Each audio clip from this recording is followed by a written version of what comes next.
adalah kita harus memakai firman Tuhan. Kita harus memakai firman Tuhan sebagai bagian dari perlengkapan rohani kita. Ingat bahwa dalam perlengkapan rohani ada ketopong keselamatan. Tapi semua itu ada hubungan dengan firman Tuhan. Karena tadi saya sudah kutipkan 2 Timotius 3 ayat 15. Apa? Dari kecil engkau sudah mengenal kitab suci yang dapat menuntun engkau kepada keselamatan. Ketopong keselamatan baru bisa Anda dapatkan kalau Anda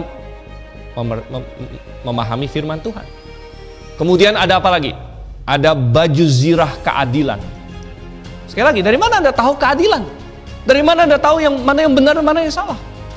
Dari firman Tuhan. Ada ikat pinggang kebenaran. Apa itu ikat pinggang kebenaran? Pilatus pernah bertanya, apa itu kebenaran?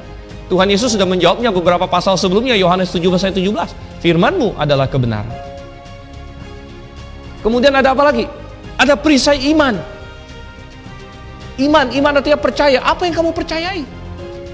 Roma pasal 10 dikatakan iman timbul dari pendengaran dan pendengaran akan firman Yesus. Bicara mengenai firman Tuhan lagi. Ada pedang roh, ini sudah jelas, ya adalah firman Tuhan. Ada kasut kerelaan untuk memberitakan Injil. Apa itu Injil yang mau diberitakan? Firman Tuhan. Oh, saudara kasih Tuhan. Seluruh perlengkapan senjata Allah memerlukan firman Tuhan.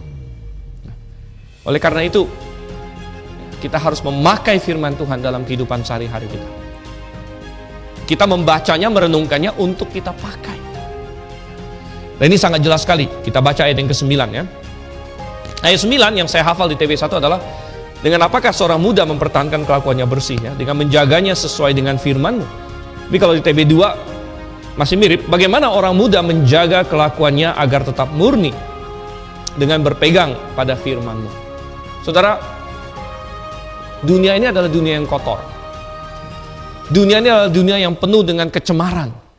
Dengan apakah seorang muda tadi, seorang yang tadinya mungkin dijaga oleh orang tuanya, yang tadinya dipagari oleh aturan-aturan rumahnya, tapi begitu dia keluar ke dunia yang penuh dengan kecemaran, penuh dengan kebobrokan, yang penuh dengan imoralitas dan percabulan, dan itu ada di mana-mana. Saudara, kita hidup di era digital sekarang.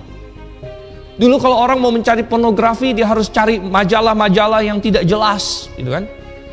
Sembunyi-sembunyi mungkin, oper sana dengan teman-teman sana, oper sini, atau beli, masih zaman dulu DVD bajakan, CD bajakan, mesti cari di Glodok atau apa segala macam.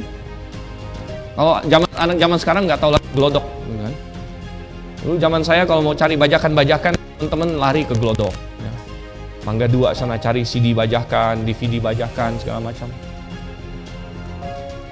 Sekarang begitu mudah ada di tangan Anda, di internet. Anda mau mencari yang nggak benar, semua ada di situ.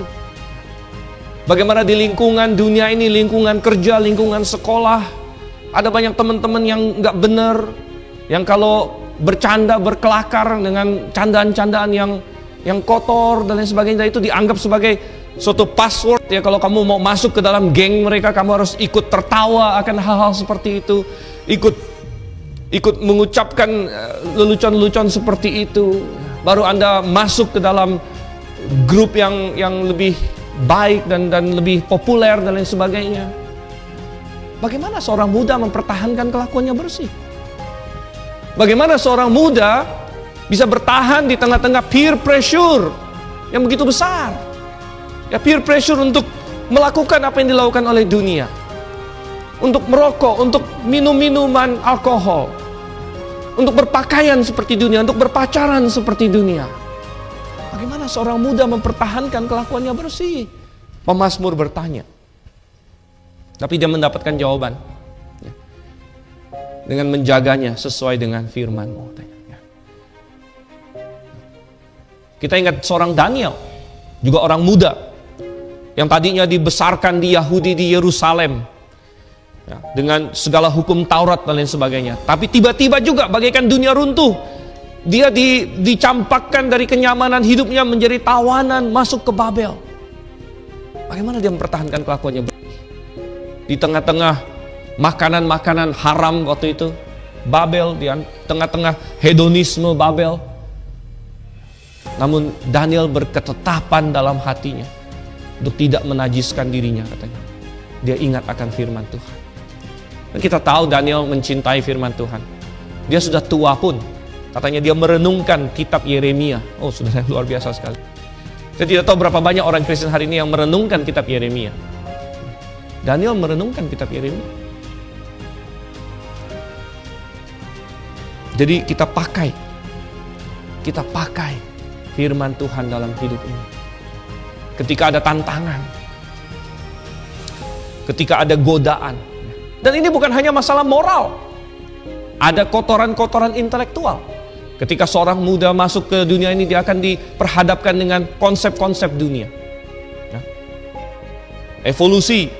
Bagaimana mempertahankan? Bagaimana seorang Kristen yang masuk ke dalam dunia akademik misalnya, dia mengambil sains, biologi, fisika, astronomi, lain sebagainya, di mana dia akan dihujani di situ oleh konsep-konsep yang tidak alkitabiah, evolusi dan lain sebagainya.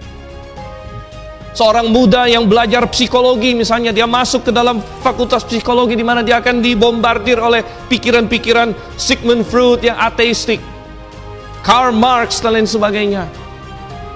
Bagaimana dia mempertahankan pikiran dia dari kotoran-kotoran intelektual? Dengan menjaganya sesuai dengan firman-Mu. Oh, saudara yang kasih Tuhan, dengan firman Tuhan kita jadi tahu ada absolut, ada yang benar, ada yang salah.